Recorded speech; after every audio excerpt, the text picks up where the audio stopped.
Gente, estou aqui de volta ensinando a fazer essas estrelinhas de origami. Ó, essas estrelas aqui, ó, de origami.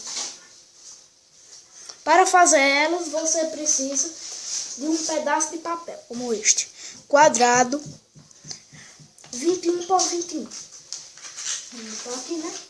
Daí você vai começar fazendo assim. Você vai começar dobrando aqui com aqui, ó, desse jeito.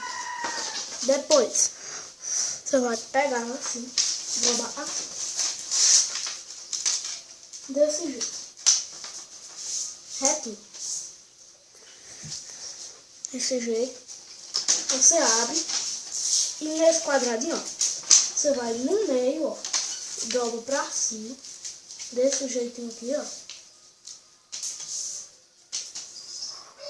E o mesmo com o outro lado. Abre.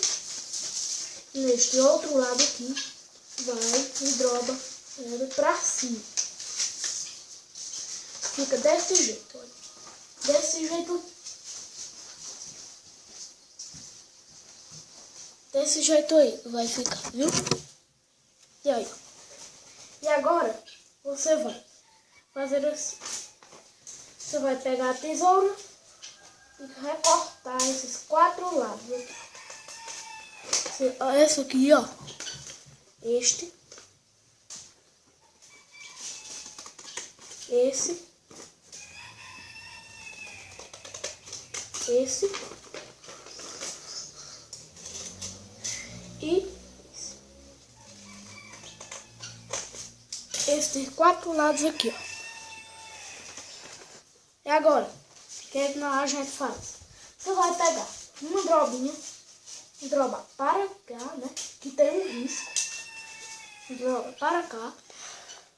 E aí, você vai pegar a cola, ó, cola de papel, e passar um pouquinho assim, em cima. Passar assim em cima. Botei mais. Ó, desse jeito. Espalha, bem espalhadinho, ó. E aí você vai pegar essa ponta e drobá-la para cima. Desse jeito aqui. Se não der, você vai e corta um pedacinho aqui, ó. Porque corta pequeno demais também. Ó, fica desse jeito aqui. E aí você faz isso com todas as pontas. Só vou fazer com essa. E aí quando eu terminar eu volto.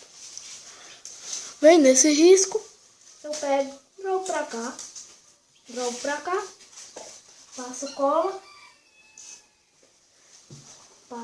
nele, assim, ó, botei mais, espalha com o dedo, ou com um pincel, com qualquer coisa, pega essa ponta, drobo pra cima. E aí, essa ponta você pega, bota assim, ó, a mão assim. E você vai fazer isso com todas as pontas. Quando eu terminar, eu volto. Tchau. Acabei e olha como ficou. Ficou assim, ó. Essa estrela. Essa estrela aqui, de 4 pontas, também serve para o Natal, botar no topo da árvore ou como enfeite. Você vai botar um cordãozinho aqui e vai prestar, viu?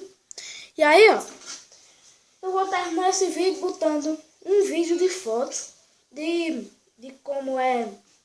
para vocês terem uma ideia como enfeitar essas estrelas para o Natal. Pois é, eu fico por aqui. Se inscreve no meu canal, viu? Tchau.